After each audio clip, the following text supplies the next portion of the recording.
Nearly 30 years ago, when her father and mother tied the knot in a quiet little ceremony, it made news, but not headlines.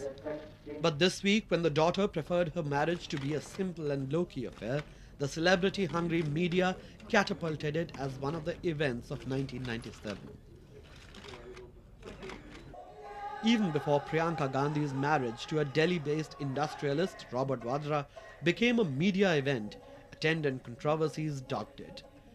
And on February the 18th, the day of the wedding, the paparazzi did not want to miss any footage they could grab. Some gathered outside the bridegroom's house at the capital's New Friends colony, and others waited for the barat to arrive at 10 Janpat, the house of the Gandhis. The star guests, of course, were a big draw, but the biggest photo opportunity came when the newlyweds posed with Sonia and Rahul Gandhi.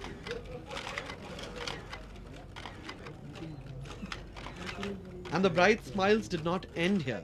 In some parts of the capital, Congress party workers not invited for the occasion showed no rancor and surprised quite a few by celebrating and distributing sweets at street corners.